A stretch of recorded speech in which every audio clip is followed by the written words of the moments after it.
Bon matin les explorateurs, merci d'être avec nous. On est vraiment content d'avoir préparé ce vidéo-là pour vous ce matin. On va débuter avec Elzo, mon petit garçon, qui va faire un mot de prière. Ensuite, on va avoir la joie d'entendre Madame Betty et son grand garçon Ézéchiel qui vont nous conduire dans un chant qu'on connaît déjà, qu'on a chanté au lancement avec Monsieur Mathieu qui joue la guitare. On ne le voit pas, mais on l'entend. Et ensuite, on a une histoire en vidéo qui nous a été préparée, qui a été présentée à une autre église, l'église de Mascouche. Donc, les amis là-bas nous ont permis de pouvoir filmer puis utiliser leur histoire. Puis, dans toute cette histoire-là, il y a aussi une super vidéo qui nous parle de Pâques, qui nous parle de Jésus au travers du projet Évangile. Donc, on est très content d'avoir ces bons outils-là. Et on va compléter par ensuite un autre chant qui est en lien avec l'histoire qui vous est racontée. Et finalement, on va avoir des activités à vous proposer. Donc, soit que vos parents ont déjà imprimé des feuilles pour vous, donc vous allez pouvoir prendre les feuilles à la fin de la leçon, la fin de l'enseignement, et travailler un peu sur les questions, les activités et tout ça. Ou sinon, vous allez peut-être pouvoir apprendre le verset de la semaine, ou même dessiner une croix, ou même une seringue pour combattre le virus. Vous allez comprendre dans l'histoire pourquoi je parle de ça. Et Mme Mireille va compléter en faisant le petit mot de la fin. Donc, j'espère que vous allez bien aimer votre temps avec nous ce matin. Et on vous aime beaucoup et à très bientôt. Joyeuse Pâques!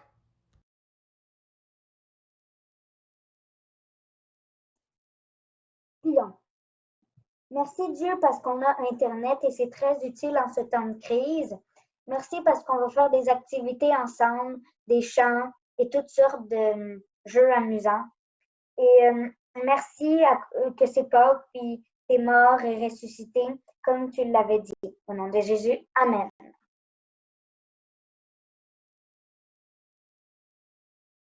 Bon matin les amis, alors on va vous inviter à chanter avec nous un chant que vous connaissez bien. On se lève debout, allez, stop, je vais te dire. Et c'est parti, la musique!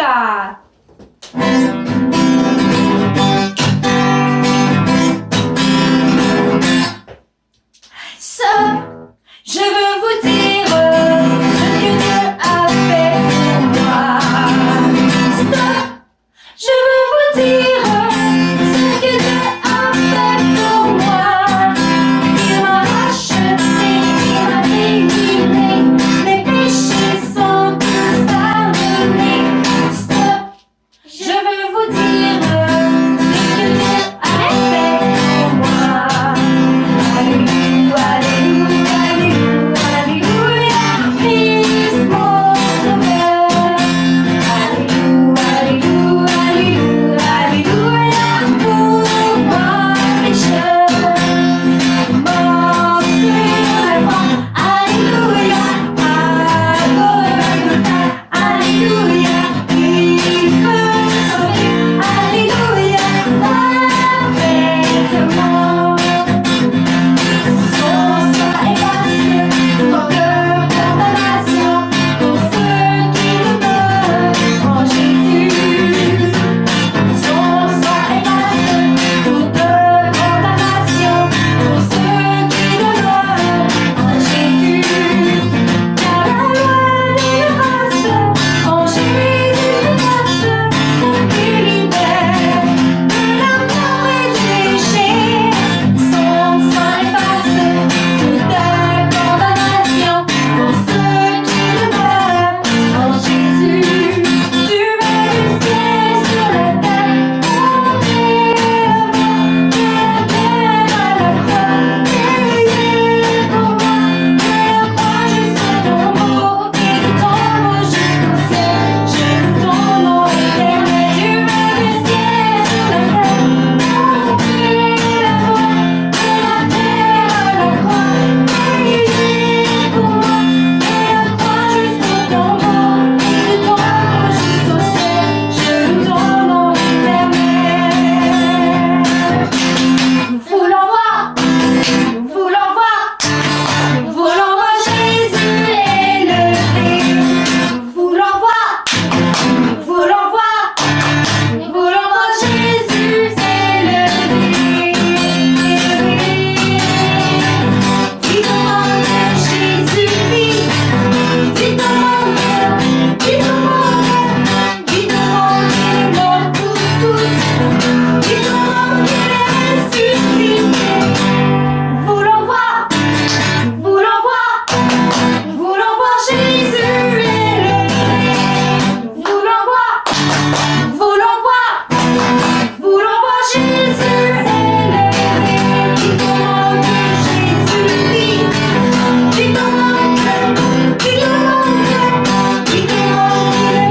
Bon matin, chers enfants. Je sais pas comment a été votre nuit de sommeil. Moi, j'ai très bien dormi. J'ai dormi 10 heures de temps. Mais oui, j'avais besoin de repos. Ce matin, je vous parlerai pas juste de comment je me suis bien senti, mais comment tu peux aussi bien te sentir. Parce qu'il y a quelqu'un, imagine-toi, qui a décidé de payer le prix pour que tu puisses te mieux te sentir. Mais oui, parce que toi et moi, on est malade. En dedans de nous, ça se voit pas, mais on a quelque chose qui nous rend malade. Il y a quelqu'un qui a décidé de venir payer pour le médicament pour que tu puisses être guéri de cette maladie-là. Et ça se peut que tu ne le saches pas encore, mais cette personne-là, je te dis, est incroyable. Cette personne-là, c'est Jésus. On va en apprendre davantage sur qui est Jésus, mais surtout, qu'est-ce qu'il a fait pour toi sur la croix. Donc, aujourd'hui, on va parler de la crucifixion. C'est le moment où ce qui a vraiment tout donné pour que toi, tu puisses avoir la vie. Mais juste avant, on va commencer avec un petit jeu. Ce petit jeu-là, c'est pour te faire comprendre, excuse-moi, te faire comprendre qu'il y a des choses dans la vie qui coûtent cher. Il y a des choses dans la vie qui coûtent très très cher. Il y a des choses dans la vie que tu peux pas acheter. Donc, on commence ça avec un petit jeu. Ça s'appelle Combien ça coûte? À la maison, les parents avec vos enfants, essayez de deviner, de faire un petit concours entre vous. Qui va deviner combien que chaque chose que je vais vous montrer coûte? Ok, ça commence comme ça. Combien qu'est-ce que vous pensez que ça coûte du pain? Pour les gens qui n'ont pas encore trouvé, du pain, c'est ça. Ben, moi, je pense que ça coûte 2 piastres. 2 piastres pour du pain. Maintenant, comment est-ce que tu penses que ça coûte du ketchup? Cherchez mon ketchup pour te montrer. Ça, c'est du ketchup. Comment est-ce que tu penses que ça coûte du ketchup? Pense-moi que ça coûte 3 $. 1, 2, 3. Combien est-ce que tu penses que ça coûte du Nutella? Du Nutella, ça coûte environ 5 $. Comme maintenant, qu'est-ce que tu penses que ça coûte? Une base de lissage.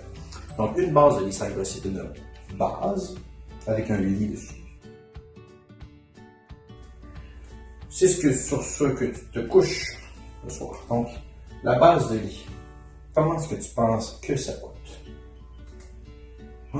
200 $. Maintenant, on va y aller avec quelque chose d'un peu plus dispendieux. Une petite maison. Là, je parle pas d'une petite maison de poupée, là. Je parle d'une maison que tu habites dedans. 250 000 $ environ. Combien maintenant est-ce que tu penses que ça coûte une voiture Ferrari? Une voiture Ferrari, là, imagine-toi dans ta tête. C'est une voiture que tu peux aller très très vite, qui est très très belle, qui est faite avec des matériaux très résistants. Que peu importe dans le temps, ta voiture elle va toujours valoir le même prix. Même des fois, elle va monter en prix. Ça vaut environ 300 000 $. Comment est-ce que tu penses que ça coûte une île dans les Caraïbes? Donc là, les Caraïbes, c'est une place exotique. Là, il fait chaud. Tu te mets en maillot, tu t'en vas nager dans l'eau chaude. Tu peux voir des dauphins. Il y a peut-être aussi des requins. L'île où est-ce que tu habites. Donc une île avec des beaux palmiers, avec du sable fin. Comment est-ce que tu penses que ça coûte? Ça coûte environ 20 millions $. Maintenant, combien est-ce que tu penses que ça peut coûter la vie éternelle avec Dieu? Si une île, c'est une petite partie de terre dans le monde, ça peut valoir 20 millions, imagine-toi combien toute la terre peut valoir. Puis la terre au complet, elle appartient à Dieu. Puis dans la Bible, ça montre comme image que Dieu il tient la terre dans sa paume de sa main. Imagine le paradis comment il doit être gros. Ça doit valoir cher vraiment la vie éternelle avec Dieu dans son paradis. Wow! Je sais pas, c'est peut-être des milliards. Il a fallu que Jésus paye le prix pour toi. Parce que ça n'a pas de prix, dans le fond. Ça n'a pas de prix. Tu n'achètes pas avec l'argent ou le fait d'être gentil. La seule manière de pouvoir le payer, c'est de laisser Jésus payer pour toi. Fait que Jésus il a payé pour toi. Comment? Avec de l'argent céleste. Avec des pièces d'or qui est marqué Dieu dessus. Non. Il a payé pour toi avec sa propre vie. Imagine-toi, là, Jésus, là, c'est Dieu. Il est mort pour toi. Wow! Parce que toi, tu n'étais pas capable de payer. Toi, tu n'étais pas capable de payer. Pas en tout. Mais pourquoi est-ce qu'il a dû payer pour moi? Ça, c'est la question qu'il faut que tu te poses. Est-ce que tu aurais pu, est-ce qu'il y aurait un autre moyen? Mais pour ça, il faut vraiment reprendre depuis le début. La création du monde, là, il y avait Adam et Ève, puis il y avait Dieu. Il n'y avait pas beaucoup de noms, il y avait des animaux, d'autres choses, mais il y avait Dieu qui avait une relation parfaite avec Adam et Ève. Dieu a créé l'homme puis la femme. Puis à ce moment-là, il n'y avait pas de péché, il n'y avait pas de mal, il n'y avait pas de virus, il n'y avait pas de mort. Tout allait super bien. C'était beau, c'était parfait. Il n'y avait pas de problème. À un moment donné, par contre, Adam et Ève ont fait une terrible gaffe. Ils ont mangé du fruit défendu. Ça, là, dans le fond, là, c'était un fruit dans un arbre. Dieu avait dit de ne pas manger de cet arbre-là, du fruit de cet arbre-là, puis Adam et Ève, ils ont quand même désobéi. C'était la seule chose qu'il fallait pas qu'ils fassent, mais ils l'ont fait pareil. Ils ont choisi ce que eux voulaient au lieu de choisir ce que Dieu voulait pour eux. À ce moment-là, la désobéissance d'Adam et Ève a amené une nouvelle chose dans le monde, une sorte de virus qui s'est attaché à Adam et Ève. Ça s'appelle le péché. Puis ce virus-là, il est mortel. Il apporte la mort. Mais c'est une mort lente, que tu t'en aperçois pas, que tu ne sais pas tant que tu n'es pas devant Dieu. Tu t'en rends pas compte parce que c'est pas quelque chose qui est physique, c'est quelque chose qui est spirituel. Quelque chose qui se passe dans l'âme. Puis toute ta vie, tu as le choix de choisir entre Dieu ou de choisir entre ce que toi tu veux. Dieu, à ce moment-là, il avait un plan. Parce que même si le péché est entré dans le monde, Dieu, il y avait une solution pour que ce virus-là disparaisse à tout jamais. Et c'est ça qu'on va parler aujourd'hui. À cause de ce moment-là, le virus, il se transmet d'enfant en enfant, de parent en parent, de génération en génération. Ce virus-là, le péché, il s'attache à toute personne qui décide de ne pas choisir Dieu, dès la naissance. Donc, tu es pris avec. La seule façon de pouvoir t'en débarrasser, c'est de pouvoir, premièrement, comprendre que toi aussi tu es porteur du péché. Mais deuxièmement, c'est de pouvoir accepter que tu ne peux pas t'en débarrasser toute seule. Puis de croire en la personne qui peut t'en débarrasser. La bonne nouvelle, c'est que Dieu te donne la possibilité de prendre le seul vaccin qui peut te guérir. Le seul vaccin qui peut te guérir de la mort éternelle.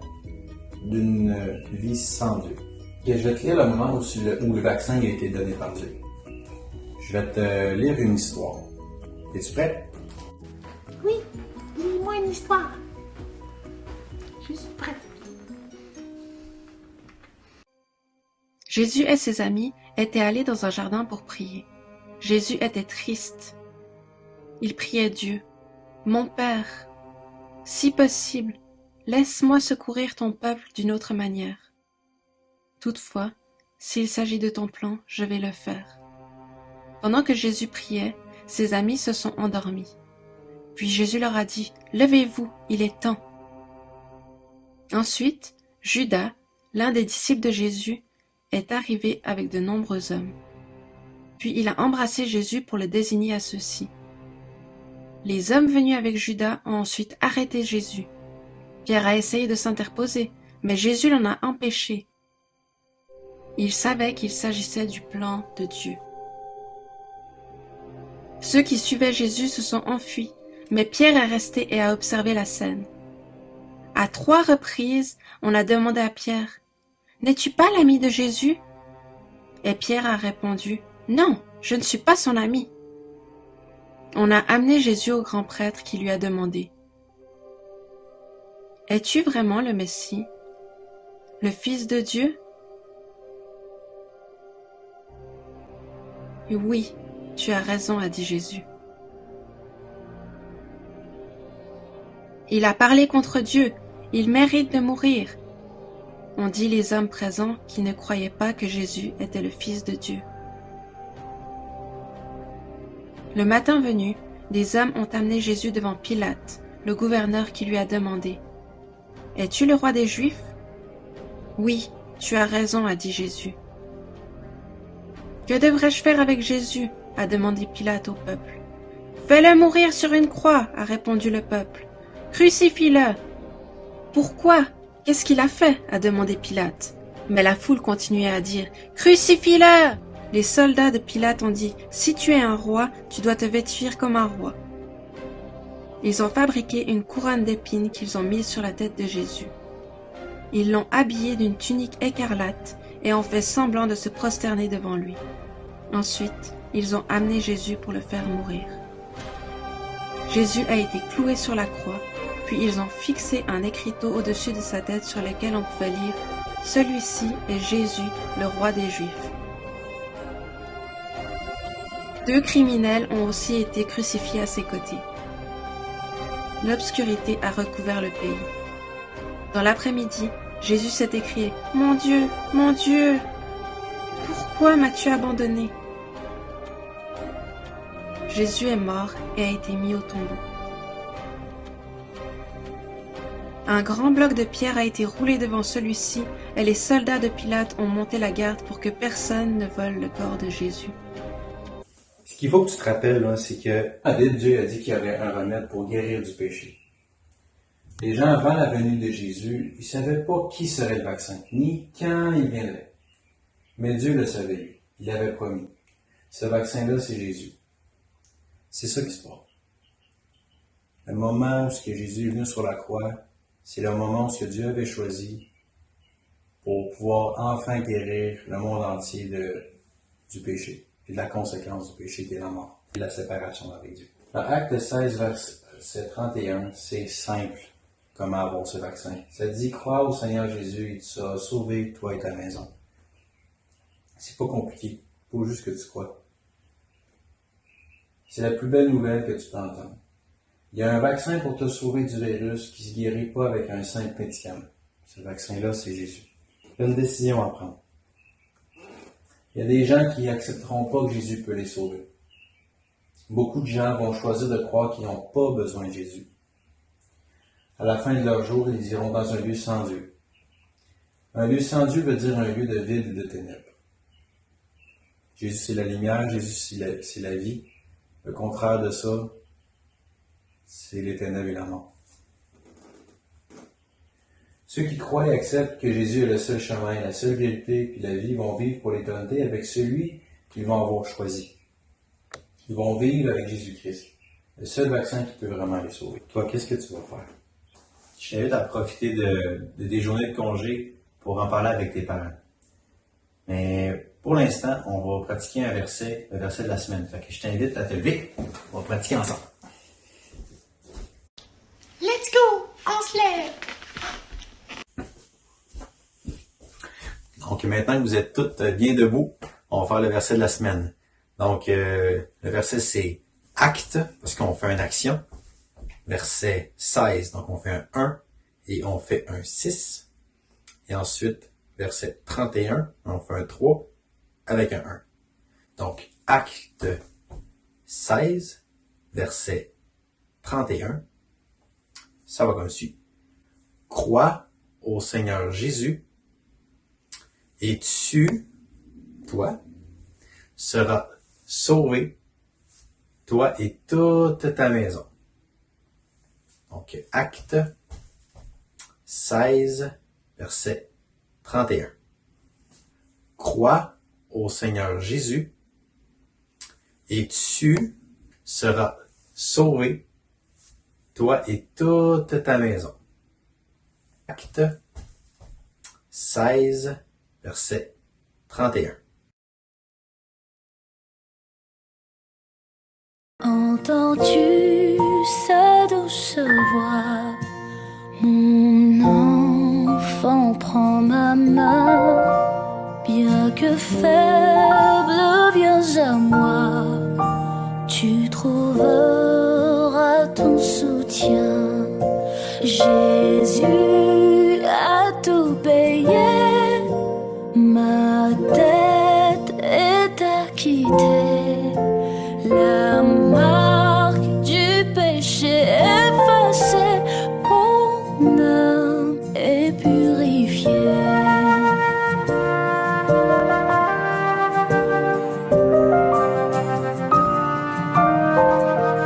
Dénuée de tout mérite, mais de grâce comblée par le sang de Christ, j'hérite d'un habit de sainteté. Jésus a tout payé, ma dette est acquittée. La marque du péché effacée, mon âme est purifiée.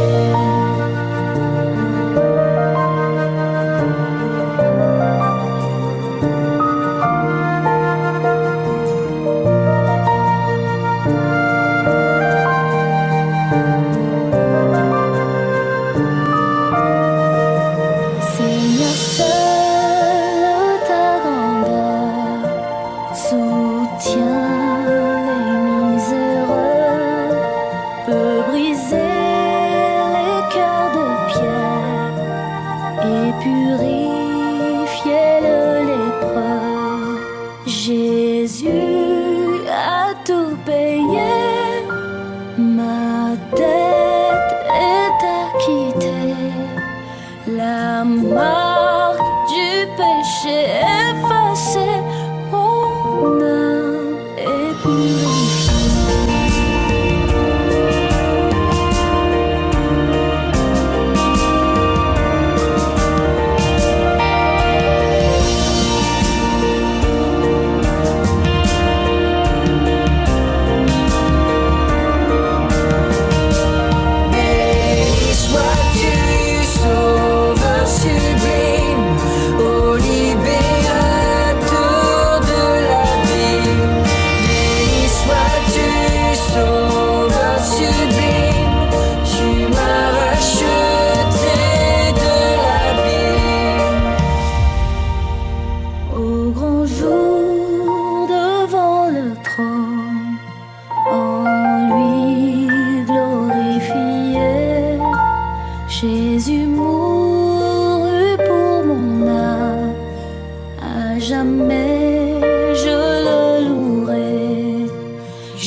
Alors, j'espère que vous avez apprécié les chants, l'activité et l'histoire qu'on a fait pour vous.